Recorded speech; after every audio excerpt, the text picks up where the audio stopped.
Mrs. Perkins won the prize, but I got in the biggest pickle at the county fair.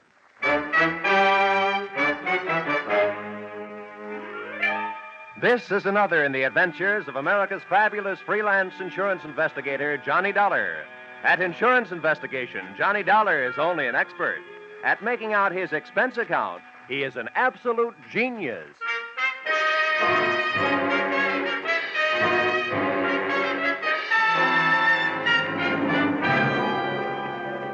Expense account submitted by Special Investigator Johnny Dollar. To Home Office, Corinthian Liability and Bonding Company, Terminal Building, Hartford, Connecticut. The following is an accounting of my expenditures during my assignment as bodyguard to Grand Blue Ribbon Champion, Spotted Poland China Hog, Rosie Barron of Iowa. Or How You Cast My Pearls of Wisdom Before Swine. Or Out of the Fire into the Frying Pan. Expense account, item 1, $76.80. Train and bus fare, Hartford, to the town of Carver, county seat of Carver County, Iowa. Expense account, item 2, $2.50. 1 Coke, 3 handkerchiefs, a bottle of salt tablets, and sunglasses, with which to combat the Corn Belt heat. Item 3, 6 bits, jitney ride to the Carver County Fairgrounds. Undoubtedly named that because the band I found in the midst of playing its afternoon concert was only fair. Hey, friend. How's that? I'm looking for a pig named Rosie Barron of Iowa. Can you tell me where I'll find his cage? Cage? They don't keep Rollo in no cage. Rollo? Who's he? Well, that's short for Rosie Barron of Iowa. Oh, yeah. Any fool would know that. Uh-huh. Can you tell me where he is? See that building over there, the livestock building? Yeah. You'll find Rollo in the swine wing. Swine wing? Well, that conjures up a dainty picture. A flying pig. Afraid Rollo won't ever do much flying. Weighs 980. Oh, well, thanks a lot. Neighbor. Yeah? Why don't you try slipping out of that there coat? You won't find it near as sweaty. Oh, yeah. Thanks, Hiram. Oh, he didn't even wait to be my best friend. Hey! Wait, I'll come with you, neighbor. It was 96 in the shade, but things were getting hotter. Shots and screams from the livestock building were the only things that could bring me on the run, with Hiram on my heels. Hey, what do you suppose that was? First, I ran into a stranger just outside the entrance. Get out of the way. Let me out of here. There's a loose in there. Then I ran in through the door. Somebody do something. Don't just stand there. Where's the sheriff? Hey, Hiram, what happened? Well, didn't you see? Didn't you hear? That there woman's Mrs. Tiller. Somebody must have stole her diamond brooch. Oh, good. I was afraid somebody might have put the snatch on Rollo. Her husband owns Rollo. They must have been taking her pictures of Mrs. Tiller in the middle of a crowd.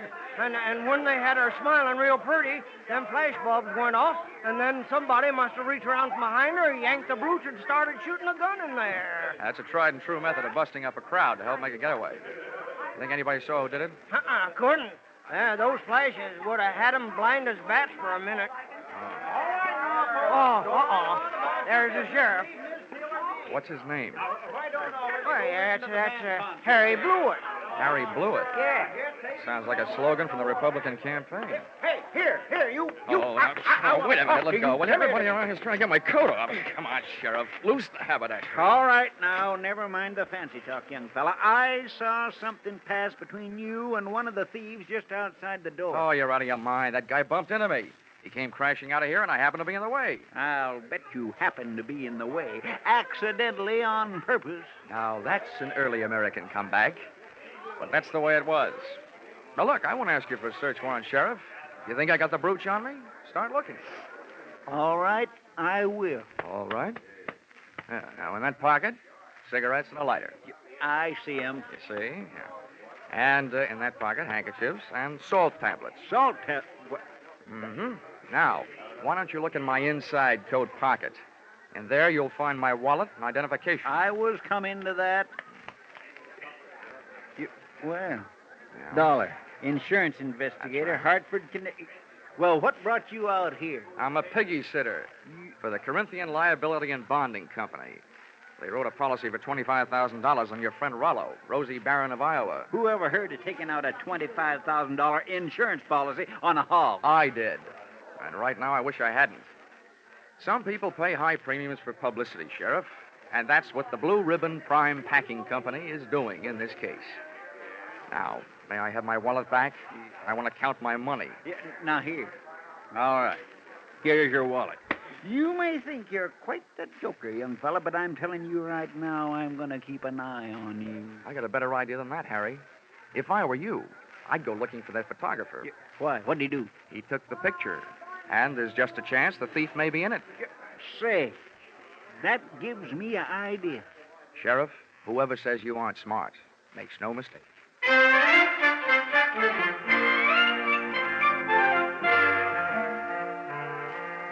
Rollo, the prize porker, wasn't hard to find. First, I followed a few signs. Then it was a matter of closing in on a contented series of juicy, slurping grunts that came blurping up out of a succulent mound of Louisiana yams. Rollo was all fat and a yard wide. His table manners weren't much. He didn't look very smart, but he sure looked healthy. 980 pounds on the hoof. A fine figure of a pig. Pardon me, miss. Could you tell me who's in charge around here? Well, just for the moment, I am. Well, I'm trying to find a Mr. Worthington Tiller, who I take it owns this monster. Monster? What? What's the matter? Have I said something wrong? You certainly have. And you've also said it to the wrong person. In case you don't know it, my name is Alva Anderson. Oh, my name is Johnny Dollar. How do you do? What's all this got to do with Rollo?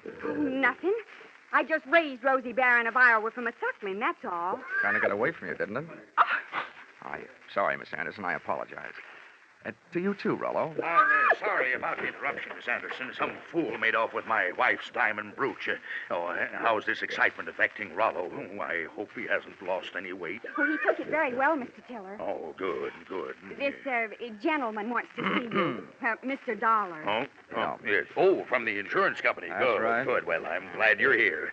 We'll have your picture taken right away with my wife and Rollo. Oh, it'll make grand publicity for Blue Ribbon Prime Packers. Oh, I don't mind having my picture taken.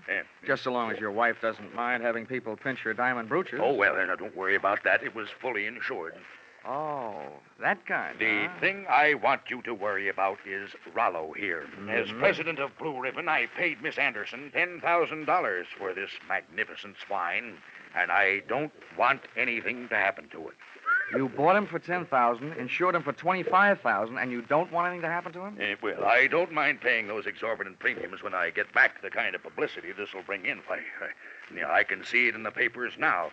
America's fabulous insurance investigator, Johnny Dollar, sent from Hartford, Connecticut to guard the life of that fabulous prize swine, Rosie Barron of Iowa. Well, Mr. Tiller, I don't mind getting my name in the paper for a pig, just so long as it is not in the obituary column.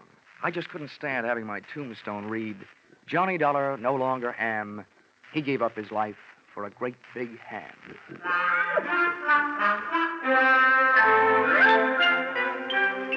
My tombstone tagline was over the head of Mr. Tiller, but it went over right nicely with Alva Anderson, who paid off with a smile.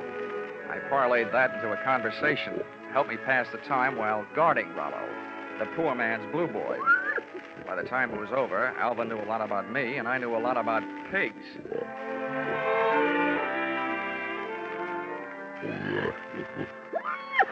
You know, you have beautiful eyes, Alva.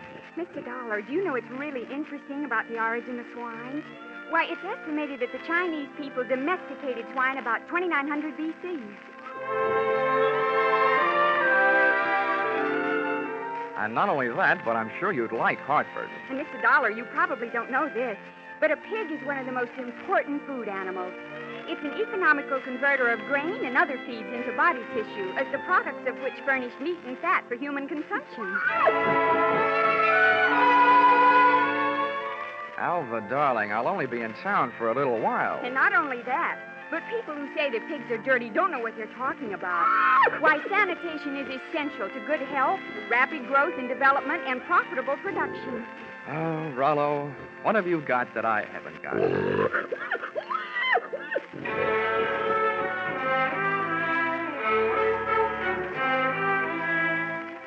I still don't know whether Alva stuck around because of my charms or Rollo's. But she was still there at the changing of the guard when Mr. Tiller, in person, came to relieve me long enough for a trip to the dining hall. And what do you think they had for dinner? What else? Baked ham.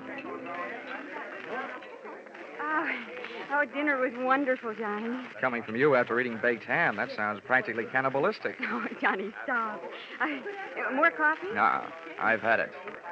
Alva, you know, there's something I've been trying to say to you for the past 5 hours. Yes, Johnny? Well, it's just that, well, I want... What? Oh, he's the sheriff. Oh, why doesn't he blow his siren? Well, I have to be going. It's time to get Rollo ready for the winner's parade past the grandstand. I'll just run along. I'll just go with you. Hey, Dollar, I want to talk to you. Well, I'll see you later, Johnny. Yeah. Well, Sheriff, Hey, you being a sort of investigator, Dollar, I knew you'd be interested in my methods. well, you're sure interfering with mine. Huh? Yeah. Oh, well, do you know what I did? What? I found that photographer, had that picture developed, and rushed it up to the state capitol. And they just called me.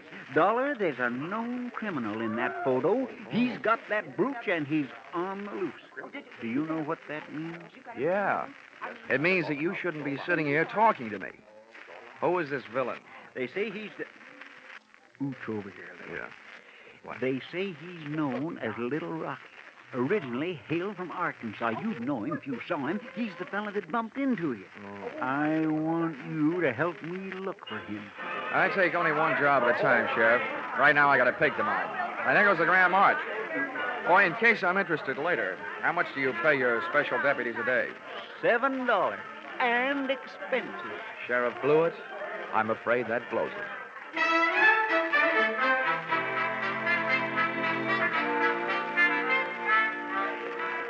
The Carver County pickle and pie winners were lining up to lead the Grand March. By the time I got to the grandstand, down at the tag end of the livestock echelon, there was a shiny white cab and trailer, sporting the markings and mottos of the Blue Ribbon Prime Packing Company. And high upon it, perched on a platform and surrounded by a sturdy iron railing, stood that champion, the pride of the pork set, Rollo, Rosie Barron of Iowa. It was lovely. It was divine. I had a feeling that swelled my heart with pride. Here they were, products of the American home and the American soil. A fanfare of foodstuffs flowing from the horn of plenty. Just because of my association with Rollo, I felt that I was playing some small part in this gallant parade as it was started the first leg of its journey. It was inspiring. It was thrilling. It was... Boing! All of a sudden, it was downright frightening. As Rollo's chariot rolled by, I got an eyeful of its driver. It was my comrade in collision, the guy who had put the snatch on Mrs. Tiller's diamonds, Little Rocky from Arkansas. I added to my treasury of thankless tasks by trying to pin a tackle on a 5-ton truck. I got a door handle with one hand, running more with one foot, and a clout in the teeth from an unexpected adversary. Knock him loose, Marlowe. He's on the running board. Hey, what the... I was flat on my back. Everybody was screaming and hollering. The truck went crashing to the fence. And Rollo, Rosie Barron of Iowa, was one little piggy who wasn't staying at home.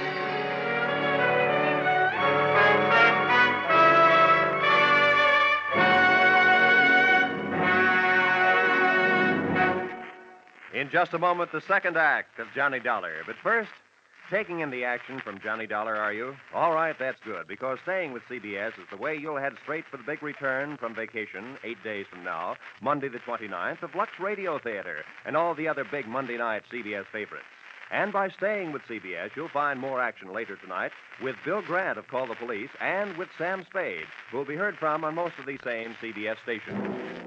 Now, with our star, Charles Russell, we return to the second act of yours truly, Johnny Dollar.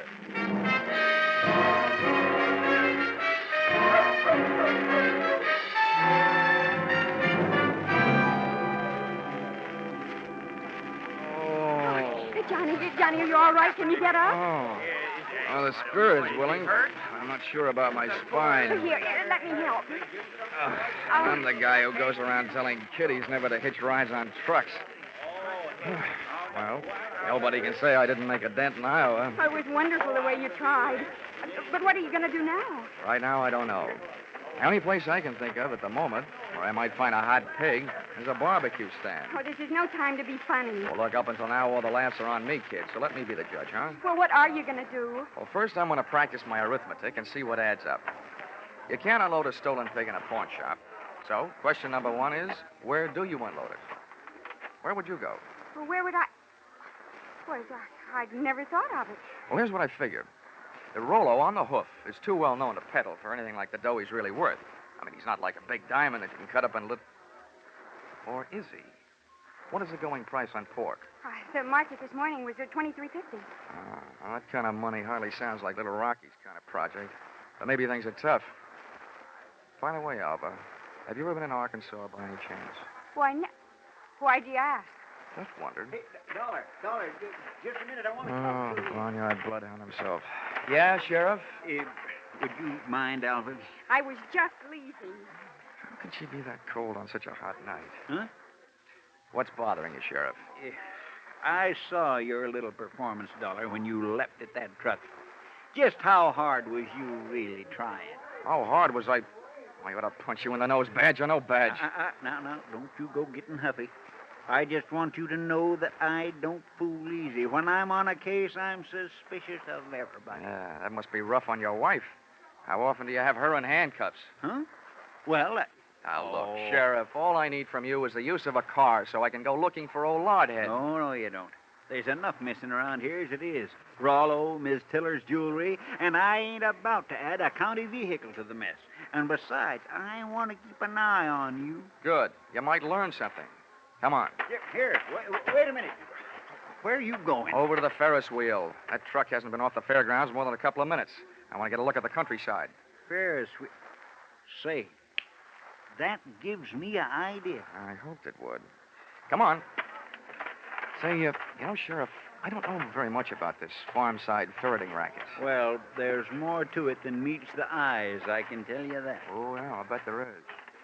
Tell me, didn't I see a feed trough on Rollo's truck with a lot of mash in it? Well, now, let's see. If he ate yams this afternoon, he'd eat mash tonight, all right. Does mash kick up any kind of a smell? Oh, sour as swill. But the pig seems to like it. Uh-huh. How does this sound to you, Sheriff? Suppose right after you take your ride to the top of the Ferris wheel to case the countryside, we were to get ourselves a nice hungry pig. Say, that gives me an idea. We could take that pig and he could smell that mash in the air and sniff out the trail of that truck. Sheriff, if you aren't a genius, I wouldn't be surprised. Oh, Shaw. It was planting time in Iowa that night, at least for ideas. Two of which I had planted in the not-too-fertile mind of Sheriff Harry Blewett. And as long as it took us to walk from the trotting track to the Ferris wheel, it came harvest time for notion number one. Right this way for the big ride on the big wheel. Hurry, hurry, hurry. Okay, mister, okay. I'm the sheriff. I want you to run me up to the top of that wheel and hold me there long enough for me to get a look around. Oh, come, get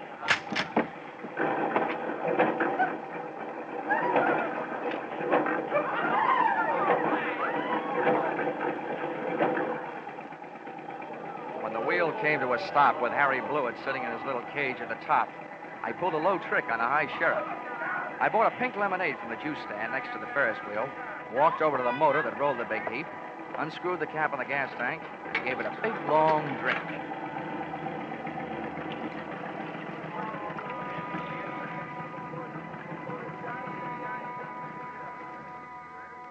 I hope it wasn't doing to people's stomachs what it did to that motor. You might well remember this harmless little deceit the next time you have occasion to get rid of a sheriff.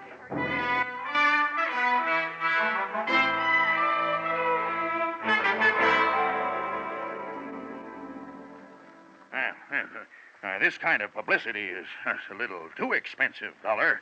I demand that you do something. Now, don't worry, Mr. Tiller. I am going to do something. Yes, And I'll thank you to remember that the only ones who stand to get hurt right at this point are the insurance companies that wrote the policies on your pig and your wife's diamond brooch. Why, Worthington, I hadn't thought of that. Huh? Why should we worry? My brooch is insured for way over the value, dear. We hadn't...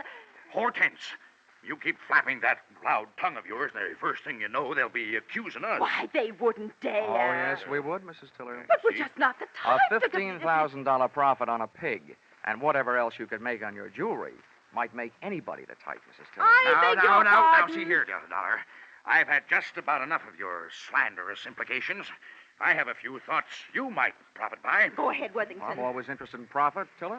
My father had the same thing happen to him back in 1902. That's right. Remember, dear? Yes. In Nebraska.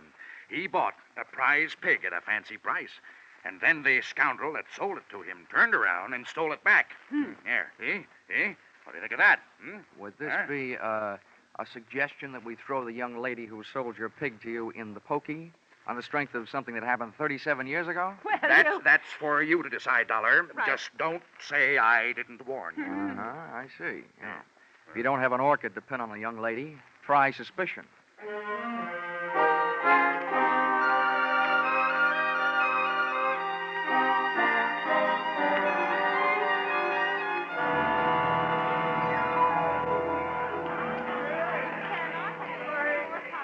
With most of the crowd packed in the grandstand watching the free attractions, I had a good chance to scout the fairground for Alva Anderson, from whom I wanted to learn a little bit more about the habits of not only pigs, but their ex-owners. Our trail led me past the home-baked cakes, hybrid corn, the watermelon pickle, tractor and harrow exhibits, and all the way back to where I'd first met her, Rollo's pen in the swine wing of the livestock building. But when I got there, Rollo's cupboard was bare. Alva was leaving for the rear door in the company of a small, tough-looking gent carrying a sack over his shoulder. Name of Little Rocky from Arkansas. I could hardly believe it, but they piled into a car and hauled off up the road. At the risk of adding one last insult to the most recent injury I'd inflicted upon Sheriff Blewett, I stole his car and went dusting up the highway in hot pursuit. There's nothing easier to follow than a red taillight on a clear night. And the bright Mazda Ruby tacked onto the rear of Little Rocky's car led me around the village of Carver and 11 miles out to the pastures to a shack hidden in a grove of elm trees 100 yards off the road. I parked the car and legged it in. From 25 feet away from the house, I could call the roll through an open window. They were all there. Little Rocky, the strong-arm man who would knock me off the running board, Alva Anderson, and last but not least, there was Rollo, all 980 pounds of him, and most important to me, still alive. Here you are, Milo, you stupid clown. Oh, stop. This is all the sweet potatoes that was left. First we go through them, and then we'll be ready for you, Alva. Oh, but I told you I don't have it. We'll see about that later. Hey, Milo, don't get the porker excited. I didn't do Here, put the sack on the table. Then when we look at him, we throw him out the window and away from him. Now, hurry up. All right. Well, it ain't in this one. Ain't in this one either. Nope. Ain't in this one. Shut up, just look. Well, I just... And from now on, from you, no thinking. Anybody dumb enough to stash a $30,000 hunk of jewelry and pig food ought to go see a head doctor. Oh. Come on. Through the open window, I was being bombarded by sweet potatoes and facts. While making a getaway after ripping the brooch from Mrs. Tiller's throat, Little Rocky's accomplice had suffered a sudden attack of panic and had hidden the brooch in one of Rollo's lunchtime yams. Whether that yam was inside the piggy or out, they and I were apparently just on the verge of learning. That does it. Yes. Ain't here. Then that means... That means your little friend here had a $30,000 snack today, which right now is giving me a great big bellyache. You know all about pigs. What do we do about it? Well, Rocky was yellow. He wouldn't rub him out. Look who's talking. Here, take my 38 if you're so tough. Yeah, I thought so. Now shut up. Well, I ain't killing no piggy with him just standing there looking at me. If he'd only make a break for it, I'd mow him down. You. Now look, baby, we'll kill him if we got it. We want that chunk of ice and we want it fast. Milo, tease him into the corner with a sweet potato. We're throwing them all out the window. Oh, please, Mr. Rocky, You don't. shut up, too, and sit down. Close your eyes if you want to. Oh, please, Mr. Rocky. In the manner of Sheriff Blewett, I had an idea. Given to me, of course, by Rocky. Here, see. Alva was sitting in the corner, Rollo was scratching his side by rubbing it against the opposite, and Rocky and Milo were standing shoulder to shoulder in the middle of the room, ready to advance on him. I groped around in the dark until I found one of the yams, and taking the sweet potato delicately in my hand, I tossed it through the window so that it would roll to a point just behind Rocky and his pal Milo. Oh, look out! He's charging! He's shooting, boys! Oh, Johnny, help! Rollo took my bait and, getting to it, knocked his two would-be executioners in a heap on the floor. I took over from there, jumping to the window and applying a kitchen chair dutifully to the prescribed areas, reducing enemies to a state of unconscious surrender. They gave out, Alva gave up, and Rollo gave me a dirty look.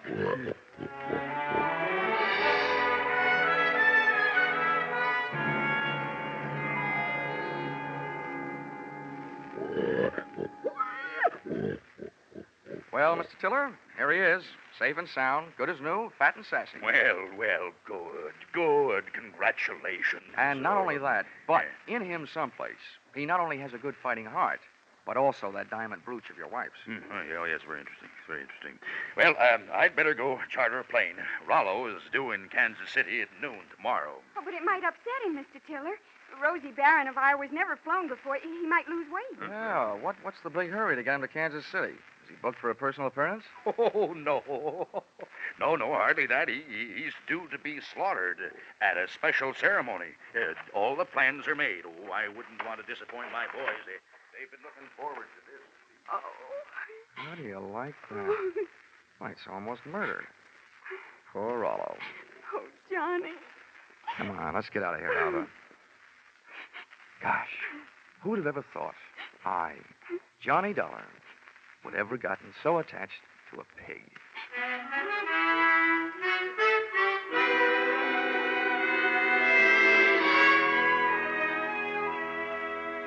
Expense account, item 4, $3.50. Dinner for Alva and me. A vegetable dinner, by the way. And speaking of that, reminds me, if you find a $30,000 brooch in a pork chop, it'll only mean that the Blue Ribbon Prime Packing Company didn't have much luck when they went looking for it. Expense account item 5, $20. One new gold-plated badge, which I sent to Sheriff Harry Blewett, appeasement, for having stranded him atop that Ferris wheel, for stealing his car, and for suggesting that he use a hungry pig for a bloodhound. Oh, the porker followed the mash scent, all right. Next morning, they found Sheriff Blewett searching an old mash factory, 8 miles the wrong side of town. Item 6, $76.80. Bus and train fare, Carver, Iowa, back to Hartford, Connecticut. But I'm still wondering every morning at breakfast time, what else can you eat with eggs? Except ham or bacon or sausage. And maybe you don't think that's a problem, having known a certain champion named Rollo, Rosie Barron of Iowa. Expense account total, $1,463. Yours, truly, Johnny Dollar.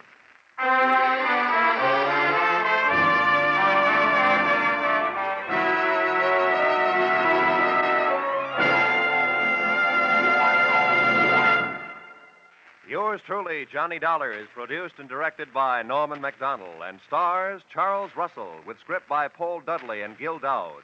Featured in the cast were Parley Bear, Sammy Hill, and John Daner, with Junius Matthews, Ann Morrison, Jack Crucian, and Paul Dubov. Pinto Colvig was Rollo. The special music is written and conducted by Leith Stevens.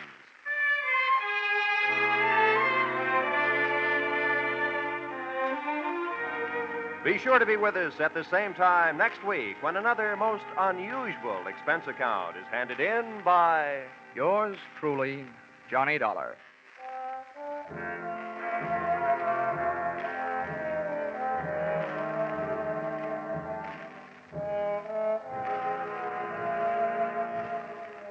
Your hit parade on parade will be back tonight in the familiar CBS Jack Benny time with the great tunes of August 12 years ago. Sweet Leilani and Where or When. Many another still green in your memory will be among the hits you will hear. Speaking of hits, put down August 29th this year in your little book. That's when Arthur Godfrey and his talent scouts, the stars of Lux Radio Theater, My Friend Irma, and Bob Hawke return to join Inner Sanctum. So make your Monday nights a regular date with CBS. This is Roy Rowan speaking. Stay tuned now for your hit parade on parade. This is CBS, the Columbia Broadcasting System.